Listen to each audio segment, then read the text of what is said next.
যত দ্রুত সম্ভব জনগণকে শান্ত করার জন্য আপনি বলে দেন জুলাই সনদে যা যা আছে সেটা বাস্তবায়ন করা হবে, কারণ এটা তো আপনিও ওয়াদা করেছেন, আপনার দলের অনেকে ওয়াদা করেছে। ৭২-এর সংবিধান সম্বন্ধে আপনার আম্মা কি বলেছে এটা ছুঁড়ে ফেলে দিতে হবে। ফখরুল ইসলাম কি বলেছে এটা কোনো সংবিধানই না। আমি এই বক্তব্যগুলি কাটিংগুলি রেখে দিয়েছি। আপনাদের দলের লোকেরাই তো বলছে এটা সংবিধান না, আমরা তো অনেক পরে এসে বলছি কথাগুলি।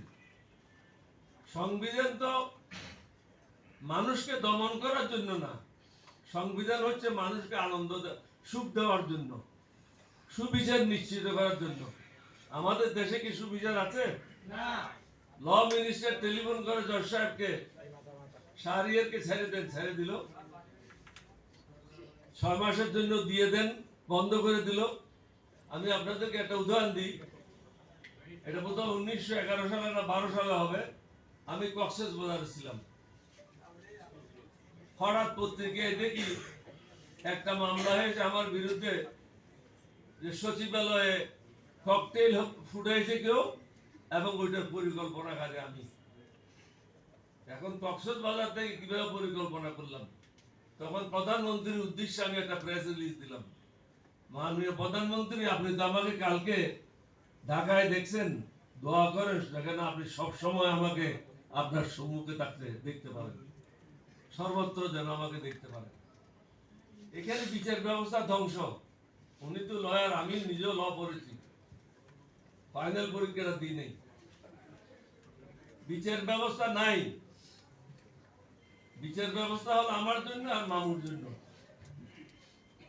চাচার জন্য আর ভাতিজার জন্য কোনো আইন নাই। পুলিশকে আপনি ডাকবেন, আপনার জন্য যাবে না। আগে সরকারি এমপির পিছনে কখনো ওসি ঘুরে নেই, এখন দেখতে এসপিও পিছনে পিছনে ঘুরতেছে, ডিসিও ঘুরতেছে। আমরা কোন অরাজকতার দিকে যাচ্ছি?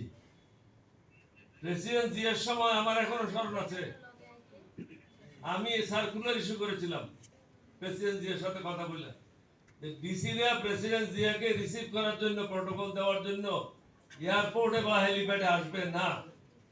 আপনি আপনার কর্মকাণ্ড চালিয়ে যাবেন, আপনার সেকেন্ড বা থার্ড ম্যানকে পাঠিয়ে দেবেন যদি প্রটোকলের প্রয়োজন পড়ে, কিন্তু আপনি আপনার কাজ সেরে আসবেন না। অর্থাৎ আমরা প্রত্যেককে তার নিজ কর্মকাণ্ড থেকে বিরত রাখি নাই।